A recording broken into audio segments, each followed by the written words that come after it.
Похолодание в этом году ранее, как энергетики в этих условиях готовятся к зимнему сезону и оптимизируют ресурсы, об этом будем подробно говорить с главой Черноморэнерго Тимуром Джинджоли. Он с нами на связи по телефону.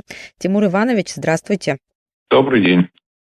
Тимур Иванович, насколько похолодание отразилось на вашей работе?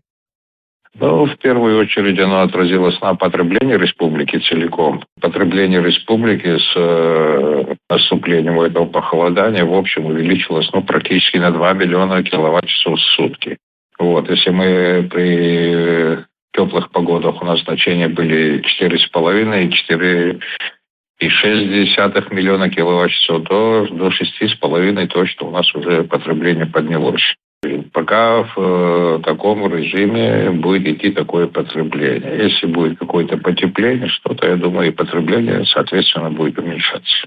Вы пытались подготовиться к зимнему сезону. Вот с начала августа Абхазия получает электроэнергию из России, это коммерческий переток.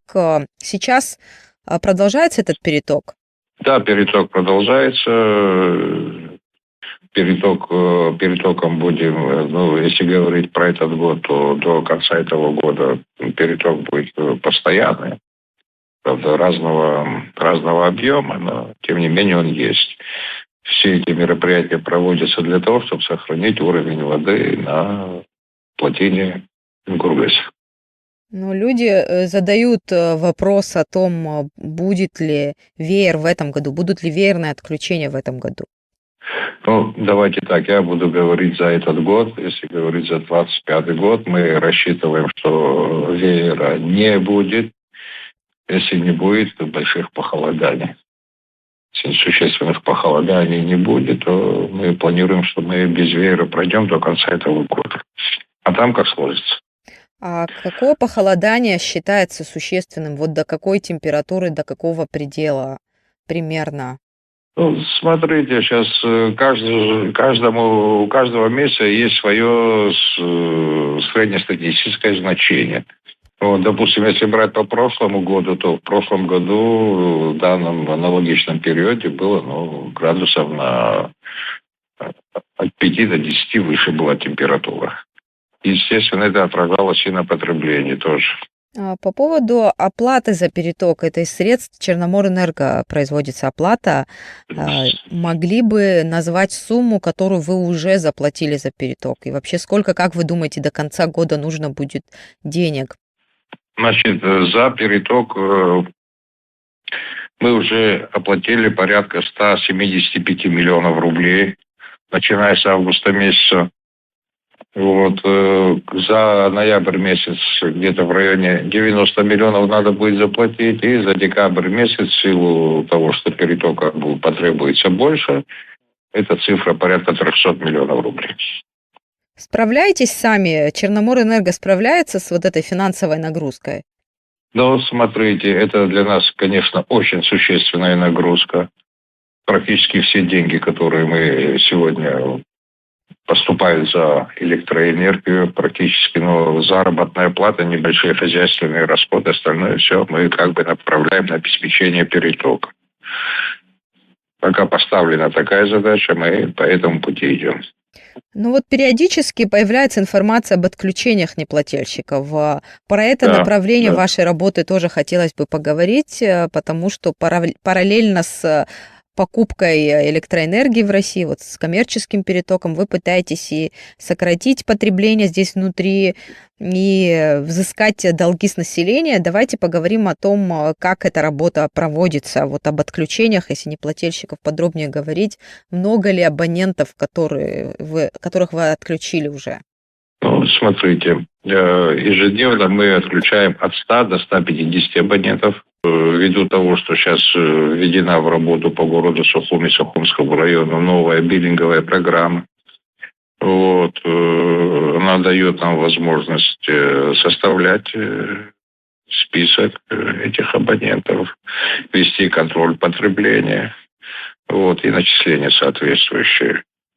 100-150 человек в день мы обеспечиваем за неуплату вовремя за электроэнергию. К сожалению, есть очень большая категория граждан, у которых накопились существенные долги. Я не говорю сейчас по 2, 3, 5 тысяч. Есть люди, у которых есть долги сегодня и 100 тысяч, и 120 тысяч, и 130 тысяч. Вот непосредственно с ними мы и ведем работу. Вот. Также параллельно идет работа с оплатой по юридическим лицам и ИПшникам, не знаю, с теми категориями абонентов, которые ведут коммерческую деятельность. Если говорить о цифрах, допустим, за сентябрь месяц уровень наших сборов составил 85,4%. Это по республике в целом. Это хороший вот, показатель. Что покажет текущий месяц. Посмотрим в конце месяца. Но, тем не менее, нам необходимо сделать все возможное для того, чтобы обеспечить бесперебойность электроснабжения республики в целом. Вот, задача стоит очень серьезная, большая, так что мы прикладываем все усилия для выполнения. Пользуясь моментом, обратно хочу обратиться к нашим жителям, к абонентам, пользователям электроэнергии. Вовремя оплачивать за потребленную электроэнергию, не накапливая задолженности в силу того, что потом приходится трудно, суммы образовываются большие, единовременно это все погашать людям становится трудно. Вот. И точно такая же, относиться точно так же, как оплата за сотовую связь, за интернет, который мы потребляем, да, сегодня практически в каждой семье в Абхазии. Вот. Если сегодня интернет стоит ориентировочно 1500 рублей в месяц, вот, и это мы находим на это средства, то и на плату за электроэнергию тоже надо будет предусматривать в своем бюджете. Вот такая ситуация. В противном случае мы обратно можем столкнуться с кризисом, который был у нас в прошлом году. Все его помнят, когда у нас были очень глубокие отключения. Вот когда днем, в дневное время, там практически по 4 часа люди имели свет, плюс это тянуло за собой многочисленные аварии, неисправности. Вот, чтобы к этому не прийти, надо будет вовремя оплачивать за потребленную электроэнергию, что в свою очередь нам даст возможность обеспечить переток и бесперебойность по республике. К сожалению, есть села, сейчас это не одно, не второе, где уровень оплаты у них составляет 10-15%. Вот, это продолжаться так не может. Вот. Люди практически перешли на обогрев домов даже в деревнях на электричество. Вот, а при нашей сегодня сложившемся дефиците пропускной способности самой системы и дефиците генерации, это для нас создает очень-очень большие, огромные проблемы. Вкратце вот такая ситуация. Тимур Иванович, вот вы сказали, что есть должники, которые задолжали Черноморэнерго около 100-120 и больше, может быть, денег. Да. Есть ли возможность, бывают объективные, причины, люди по состоянию здоровья, лишились работы и прочее. Есть ли возможность частично погашать долг в каких-то ситуациях? Идет ли государство на это? Да, конечно, у нас есть такая возможность, к нам обращаются люди, там оплачивается 50% сразу, остальное делается график погашения. Естественно, разные обстоятельства в жизни бывают, и мы стараемся тоже облегчить ситуацию, пойти навстречу нашим абонентам. Значит, если абонент оплачивает, еще раз повторюсь, 50% от своей задолженности, оставшуюся часть мы делаем график по погашению этих долгов, подписываемся с нашим абонентом, и он поэтапно должен свои обязательства уже выполнять. Вот кто-то должен 100 тысяч, а кто-то должен, допустим, 20 тысяч. И тому, и другому вы пойдете навстречу и дадите возможность частичного погашения, или это о крупных суммах идет речь? Смотрите, мы можем пойти навстречу любому абоненту, вне зависимости от суммы долга. Суммы задолженности. Но вы согласитесь, что 20 тысяч намного легче оплатить, чем 120 тысяч. То есть индивидуальный подход к каждому должнику? В рамках тех возможностей, которые у нас есть, мы идем навстречу людям, насколько это возможно. Но такие допустим, варианты там списать какую-то задолженность, уменьшить, там еще что-то. Таких возможностей на сегодняшний день уже нету. Ту задолженность, которую посчитала биллинговая программа, которая сформировалась, которая зафиксирована за абонентом, она становится неизменной. А за время, как начали устанавливать приборы учета, если сравнить вот с потреблением, все-таки эффективен этот метод, дает уже плоды свои в плане сокращения потребления? Ну, по ограничению потребления я вам сейчас скажу следующее. К 2024 году суммарно мы на сегодня, если чисто о киловаттах говорить, то потребили меньше на 65 миллионов киловатт-часов, чем в прошлом году. А если учитывать те ограничения, которых в этом году не было, то это составляет сумма где-то 155-160 миллионов киловатт-часов. Это то снижение потребления, которое на сегодняшний день вот реально у нас есть, которое мы видим в цифрах, в показаниях наших головных приборов учета. Это реальное потребление. Эффект большой, эффект хороший. Вот, и я думаю, эту работу надо продолжать, и чем быстрее мы завершим этот весь проект целиком, тем легче будет всем жителям Абхазии в плане того, что люди начнут экономить потребление электроэнергии. Они начнут экономить просто элементарно. Ненужные электроприборы будут отключаться, ненужные комнаты не будут отапливаться, потому что человек будет понимать, что за все потребленное ему надо будет платить. Отвечать рублем. Вот. Вы поймите, сегодня у нас ситуация такая. Мы в ночное время покупаем по 3 рубля 10 копеек за 1 киловатт-час. Если берем круглосуточно, это получается со стороны Российской Федерации день-ночь, получается где-то 4,10, 4,20 за 1 киловатт-час. В то же время этот 1 киловатт-час мы отдаем нашим абонентам, если говорить о населении, это по рубль 80 на сегодняшний день однофазникам. Скажите, какая экономика выдержит при таком соотношении покупки и продаж? Вот. То есть Это пока просто 4, балансируете, пытаетесь временно выдержать, но это экономически нецелесообразно. Тимур Иванович, вы приводите цифры, чтобы нашим слушателям, не энергетикам, да, было понятно, вот 65 миллионов, 100 с чем-то миллионов вы называете, чтобы было понятно вот эта экономия, если измерить ее там днями, неделями, сэкономленные киловатты, вот так, чтобы можно было объяснить. Давайте, чтобы было понятнее, вот, допустим, 65 миллионов реально сегодня в киловаттах сэкономленных, давайте умножим на 3. Это получается порядка 200 миллионов рублей, которые сегодня сэкономила республика, это на которые мы меньше как бы потребили электроэнергии. Вот. Если говорить об общем объеме, вот то, что я говорил, 160 миллионов, тоже можно умножить. Это получается уже 500 миллионов. 500 миллионов рублей, 500 миллиарда рублей было сэкономлено по факту по сравнению с прошлым годом по потреблению. Сумма очень большая, существенная сумма. А вы представьте, что у нас, если был бы дефицит еще плюс вот эти 165 миллионов киловатт-часов, да, в какой ситуации финансовой и технической мы находились. Вот теперь понятнее. Экономики тут никакой нету. Покупая за 4, продавая за 2, так говорю, условно говоря, да, в 2 раза дешевле, чем покупаешь.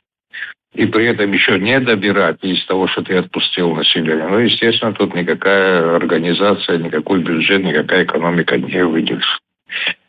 Потому мы как бы хотим ускорить процесс сам установки приборов учета, процессы внедрения в этой биллинговой программы, процесс наведения платежной дисциплины. Потому что обслуживать надо, ремонтировать надо, реконструкции надо проводить, надо улучшать качество электроснабжения. Но при этом, вот смотрите, средний суммарно у нас получается 2,5 миллиарда киловатт-часов потребления Абхазии за год. Ориентировочные цифры я сейчас говорю. Я вас уверяю, что вот эти 500 миллионов киловатт плюсом, да, свыше 2, вот это все небрежное отношение к электроэнергии и хищению. На сегодняшний день вот такая ситуация. И над этим надо долго, системно, ежедневно работать для того, чтобы привести его в соответствие. Ну вот сокращение майнинга вы ощущаете по потреблению? Как-то Да, могут энергетики конечно. отслеживать Майнинга вот эту стало ситуацию? меньше, но он есть. Я не раз это говорил. Майнинг в основном у нас на сегодняшний день бытовой. По 2 машинки, по 3 машинки. Вот. Ну, вроде, да, вот говорят, что там 2-3 машинки. Но когда их суммарно много получается, то они создают очень большой отдельный вес потребления именно майнинга. Приборы учета эффективный метод сокращения потребления. Насколько сейчас вы продвинулись в этом вопросе? Какое количество, какой процент населения вы успели охватить? И будет ли продолжена эта работа и в каком темпе? Ну, смотрите, работа продолжается. Вот сейчас вот идет у нас активная установка приборов учета в Агудзере, в поселке Агудзера-Мачар, когда устанавливаем внутридомовые приборы учета. Порядка 400 приборов учета мы установили уже буквально за прошедший там месяц, так скажем. А параллельно с установкой прибора учета идет у нас там монтаж щитов. Сейчас будет замена главных ГРЧ, так называемых, главных распредщитов будет замена. Вот, и потихоньку приводим в порядок. И, повторюсь, в тех районах или участках, где мы установили вот эти приборы учета и взяли под контроль потребление, значит, от 30 до 40% падают нагрузки на этих подстанциях. Откуда они запитаны? Потому что люди элементарно начинают экономить. Для нас это, наверное, первостепенная задача. Экономия потребления страны. И, естественно, сбор за потребленную электроэнергию, поступление денежных средств для того, чтобы мы могли проводить хоть какие-то ремонтно-профилактические или капитальные работы. Но люди задаются вопросом, а почему мне установили, допустим, прибор учета, а там в другом месте не поступили. Вот есть какая-то логика в этом процессе, хотелось бы ее донести до слушателей. По какому принципу? Конечно, есть логика. Значит, в первую очередь мы устанавливаем приборы учета в тех местах, районах, где наибольшее потребление, наибольший экономический эффект от проведения этих работ.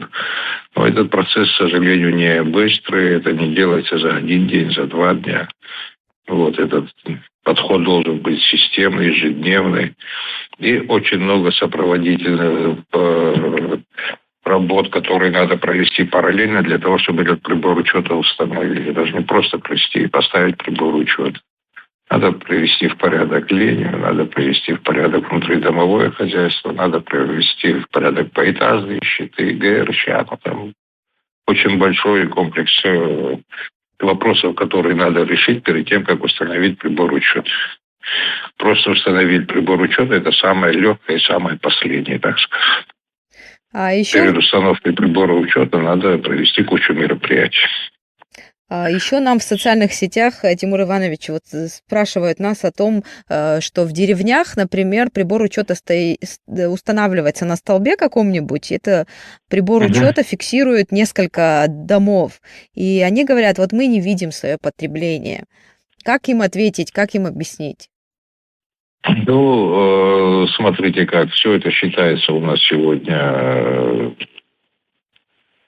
Приборы учета на сегодняшний день, они у нас интеллектуальные. Дифференцировать могут? Учет. Да, конечно. Это мы, чтобы на 3 дома 1 прибор учета стоял, такого не было никогда. На каждый дом индивидуально, на хозяйстве индивидуально устанавливается прибор учета. Было много случаев, когда люди там проявляли недоверие к правильности работы или корректности работы нашего прибора учета. Ставили контрольный прибор учета уже, который человек непосредственно у себя в доме видел. И я вам скажу, что в 10 случаях из 10 наши показания контрольного прибора учета и показания нашего электронного прибора учета, они совпадают. Ну и еще вот вопрос последний, наверное, от наших слушателей о том, что понятно, что платежная дисциплина у нас хромает, и пытаемся, да, всеми силами эту проблему решить, но из-за скачков бывает ломается техника. И вот люди задают вопрос нам, кто нам это компенсирует и кто в этом виноват? Ну, я вам скажу так, тут даже не о вине надо говорить, а правильно? Да, да, да. Почему так происходит? В первую очередь, причина всего этого, наверное, ветхое состояние наших сегодня сетей. Вот, для того, чтобы проводить улучшение этих сетей, это значит, должно быть что? На это должны быть средства. Средства мы можем получить только из средств, которые мы получим за потребленную электроэнергию. И плюс тариф. Покупая по 4 рубля, продавая его по 2 рубля, то о какой экономике может? Когда мы подойдем к тому, что будет экономически оправданный тариф, и уровень дисциплины будет платежный и соответствующий, тогда, наверное, наступит и вопрос о том, чтобы там... И тогда и будет, наверное, делиться ответственность уже, кто за что, как отвечает.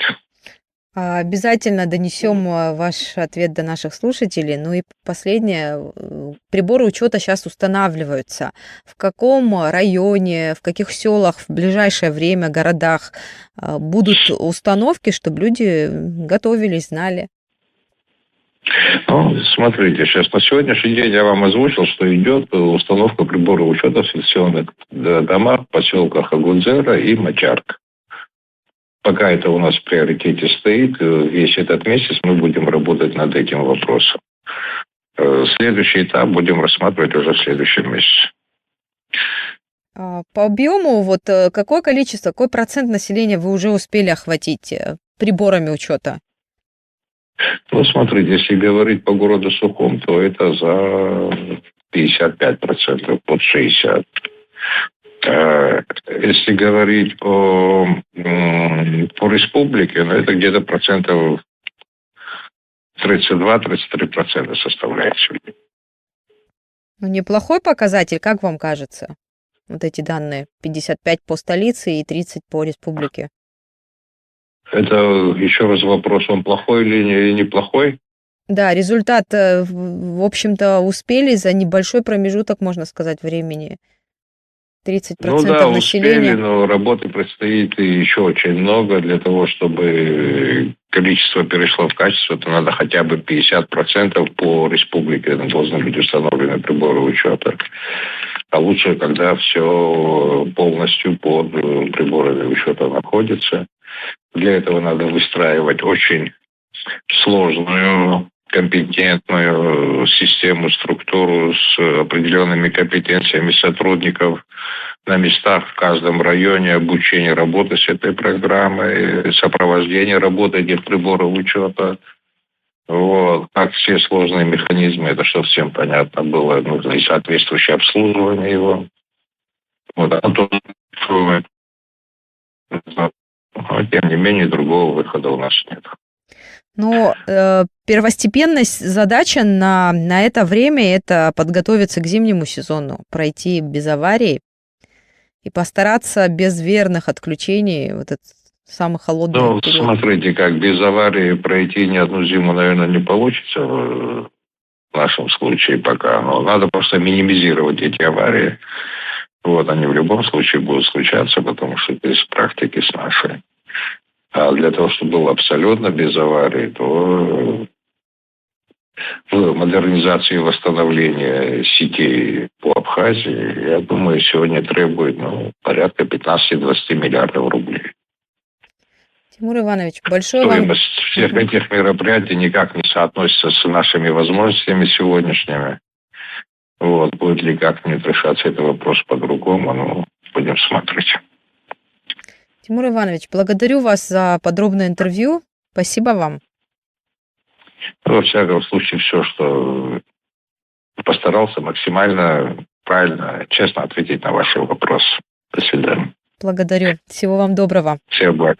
Всех благ. Напомню нашим слушателям, это был глава Черноморэнерго Тимур Джинджолио. Мы говорили о том, как энергетики готовятся к зиме и в каких условиях сейчас работает энергосистема.